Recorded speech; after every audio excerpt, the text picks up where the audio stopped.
बिहार के सरकारी दफ्तरों में कई बार अधिकारियों और कर्मचारियों की लापरवाही तो कई बार काम करते और फाइलों का निपटारा करने की तस्वीरें आती नजर आती हैं। लेकिन इन्हीं सरकारी कार्यालयों की आपने शायद ही ऐसी तस्वीर देखी होगी जहां न सिर्फ कुछ अधिकारी अपने कामकाज को बखूबी करते हैं, बल्कि कई बेरोजगारों को खुद के जैसे अधिकारी बनाने के लिए एक पाठशाला भी चलाते हैं।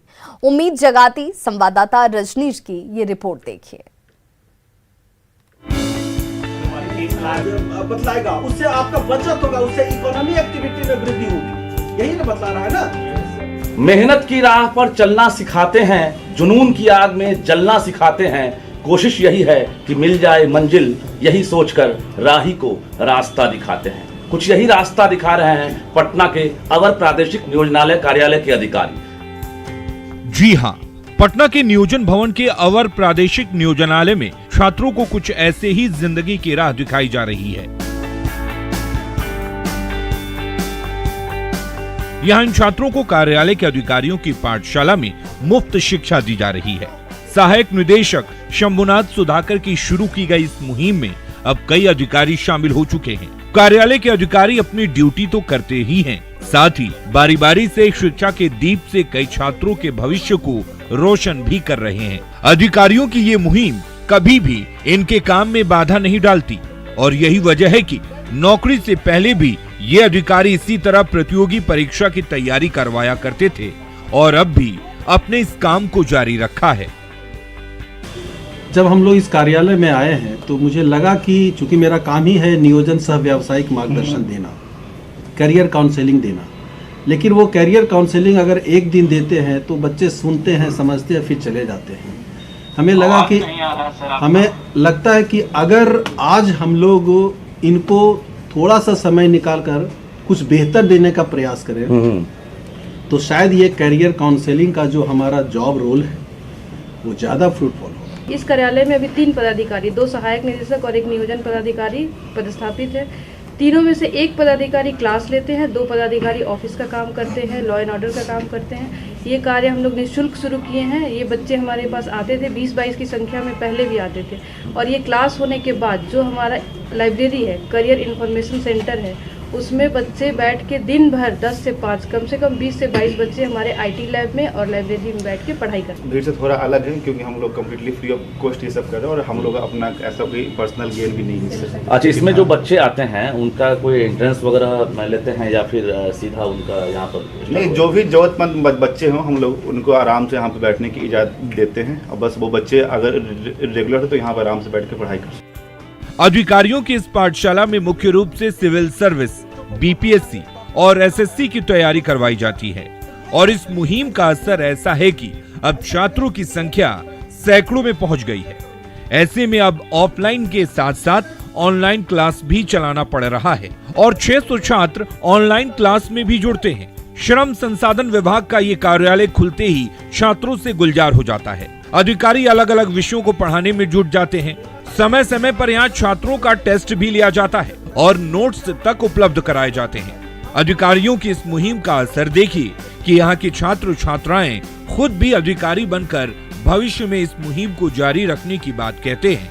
बहुत अच्छा लगता है और यहाँ पे क्वालिफाइड ऑफिसर्स जो हमें पढ़ाते हैं तो उससे हमें काफ़ी फ़ायदा होता है और पता चलता है कि कहाँ से कैसे पढ़ना चाहिए। और हमें यहाँ पे लाइब्रेरी भी मिलती है तो हम यहाँ सुबह से लेकर शाम तक लाइब्रेरी करते हैं और अगर कुछ भी डाउट होता है तो वो उनके ऑफिस में भी चले जाते हैं, वो कभी मना नहीं करते। पटना जैसे राजधानी में यहाँ पे गली गली तो छोड़ दीजिए, कदम कदम पे एक इंस्टीट्यूशन खुला हुआ है, लेकिन यहाँ पे इन लोग पे मतलब पैशन है ना कि बिजनेस, तो काफ़ी इससे सहयोग मिल रहा है और इसकी तो हम लोग कल्पना भी नहीं कर सकते। एक अधिकारी को हम लोग जिस पोस्ट से, जिस नज़र से देखते हैं और वहाँ पे ये लोग इतना लिबरल हैं, पोलाइटली है कि मतलब सर कुछ चीज़ें होती है ना शब्दों में बयान नहीं कर सकते हम, शायद वही चीज़ यहाँ पे हम देख सकते हैं। वाकई इन अधिकारियों ने कईयों की जिंदगी में उम्मीद का दिया जला दिया है। कोचिंग की मंडियों वाली राजधानी में बिना किसी लोभ और बिना किसी स्वार्थ के ये अधिकारी शिक्षा की जो लौ जला रहे हैं, ये इनकी महानता ही है। आपने देखा ऑफलाइन हो या फिर ऑनलाइन तरीके से बच्चे यहाँ पर पढ़ाई कर रहे हैं। एक ही सपना है, अधिकारी बनना। जाहिर है कहते भी हैं कि जहाँ रहेगा वहीं रोशनी लुटाएगा, किसी चिराग का अपना मकान नहीं होता। कैमरामैन मनीष जुनिया के साथ रजनीश कुमार, न्यूज़ 18 पटना। बिहार की भाषा और संस्कृति से जुड़े विषयों पर रोचक बाल कहानियां तैयार की जा रही हैं और इसके लिए 3 दिवसीय कार्यशाला का आयोजन किया गया है, जहां पूरे बिहार से लेखक पहुंचते हैं। कार्यशाला का मकसद बच्चों का समग्र विकास के लिए ऐसी कहानियां लिखना है जो बच्चों को समझ में भी आ जाए और बच्चे उससे कुछ सीख भी पाएं। छोटी छोटी कहानियों के माध्यम से बच्चों को अपनी भाषा और संस्कृति से जोड़ना इसका मकसद है। जायजा लिया न्यूज़ 18 संवाददाता विनीता मिश्रा ने। बाल कहानी लेखन कार्यशाला का आयोजन किया गया।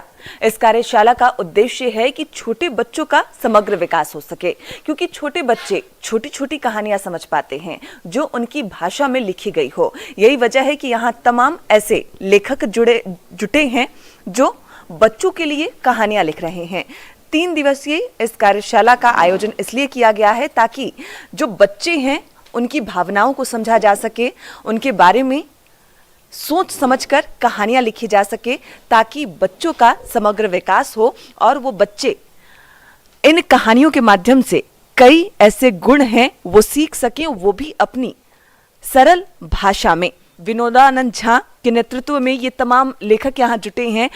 आखिर क्या कुछ सोच समझकर इन कहानियों का लेखन किया जा रहा है?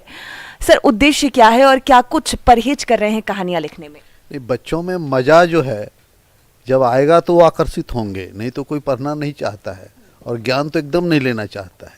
लेकिन जब उसको जब मज़ा आता है, उस कहानियों में उसके सपने जुड़ते हैं, उसकी भाषा जुड़ती है, उसकी आवश्यकताएं जुड़ती है, तो उसको पढ़ना चाहता है।